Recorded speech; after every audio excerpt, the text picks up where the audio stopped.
आगामी पंचायत चुनाव 2026 पर संकट के बादल मंडराते दिखाई दे रहे हैं। ऐसा लग रहा है कि पंचायत चुनाव 2026 के जो घोषित दिनांक थे उसको आगे बढ़ाया जा सकता है। तारीख में फेरबदल हो सकती है, जिससे कि संभावना जताई जा रही है कि अब पंचायत चुनाव 2026 तय समय पर नहीं होगा, बल्कि घोषित दिनांक में फेरबदल हो सकती है। तो क्या विधानसभा चुनाव 2026 के बाद पंचायत चुनाव होने की संभावना नजर आ रही है? आइए जानते हैं इसकी पीछे की पूरी डिटेल्स। नमस्कार, मैं आतिश कुमार, आप देख रहे हैं बेधड़क खबर।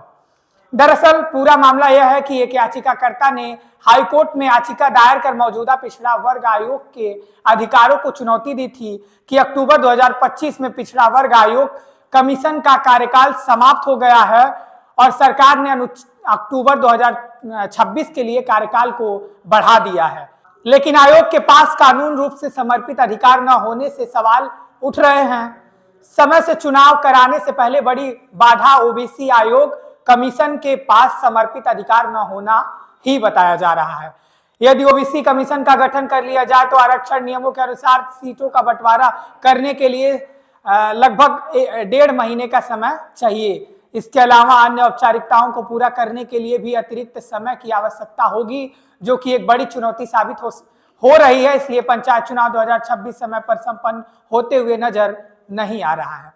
दरअसल साल 2026 अप्रैल मई महीने में पंचायत चुनाव संपन्न होने थे, लेकिन सबसे बड़ी बाधा जातिगत सीटों का बंटवारा है, क्योंकि 2011 की जनगणना संपन्न हुए 15 साल हो गए और माना जा रहा है कि इस दौरान जनसंख्या में वृद्धि के कारण आरक्षण व्यवस्था में बदलाव की आवश्यकता है, क्योंकि नई जनगणना होने और आंकड़े आने में अभी वक्त लग सकता है। इसलिए 2011 की जनगणना के आंकड़ों पर नजर डालें तो राज्य में अनुसूचित जाति एससी की जनसंख्या जो है 20.69 यानी 9% है, एवं अनुसूचित जनजातियों की संख्या 0.56% है। इन वर्गों के लिए आरक्षित सीटें करने की बात करते हैं 2015 के रैपिड सर्वे की, तो अगर उत्तर प्रदेश की ग्रामीण आबादी में अन्य पिछड़ा वर्ग की हिस्सेदारी आपको बता दें कि 53.33% थी 2011 के चुनाव में। 2015 के सर्वे के आधार पर ही ओबीसी के लिए आरक्षण तय किया गया है। ऐसे में इस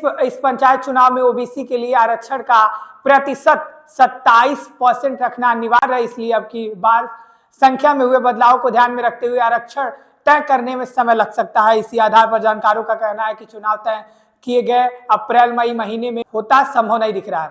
इसी आधार पर जानकारों का कहना है, उनका मानना है कि चुनाव जो नियत तय समय था अप्रैल से मई महीने में होना संभव नहीं दिखाई दे रहे हैं।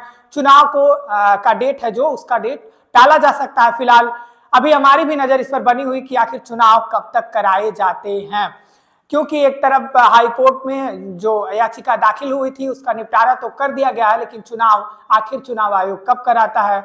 सरकार ने अपनी मंशा जाहिर की है। सरकार ने अपना पक्ष रखते हुए उस अदालत में कहा है कि पिछड़ा वर्ग आयोग गठित करने के बाद ही आरक्षण नियमों के अनुसार ही अगले जो चुनाव है विधानसभा के यूपी का कराया जाएगा। लेकिन एक तरफ अगर देखें तो इस पर कई राजनीति भी हो रही है, लेकिन एक तरफ पिछड़ा वर्ग आयोग है उसको बनाने की बात की जा रही है और कहा जा रहा है कि आरक्षण नियमों का सही ढंग से लागू करने के बाद ही चुनाव सही समय पर कराए जाएंगे। फिलहाल अभी तो एसआईआर और चुनाव आयोग अपना ही जो प्रक्रिया है वही पूरा कर रहा है। ऐसे में पंचायत चुनाव होने 1-2 महीने में संभव नहीं लग रहे हैं। और एक तरफ अगर आप देखें विधानसभा के चुनाव, तो ऐसे में कई जो चुनावी विशेषज्ञ हैं उनका ये मानना है और राजनीतिक जो जानकार हैं वो कह रहे हैं कि चुनाव तय समय पर नहीं हो सकता, क्योंकि विधानसभा के चुनाव हैं। ऐसे में हमारी भी नजर बनी हुई है कि क्या विधानसभा के चुनाव के इर्द गिर्द ही चुनाव हो पाएंगे पंचायत के, या उससे पहले चुनाव पंचायत के संपन्न कराए जा सकते हैं। फिलहाल ये बड़ा सवाल क्वेश्चन मार्क लगा हुआ है। हमारी भी नजर बनी हुई है। आप देखते रहिए बेधड़क खबर। मैं था आपके साथ आतिश कुमार।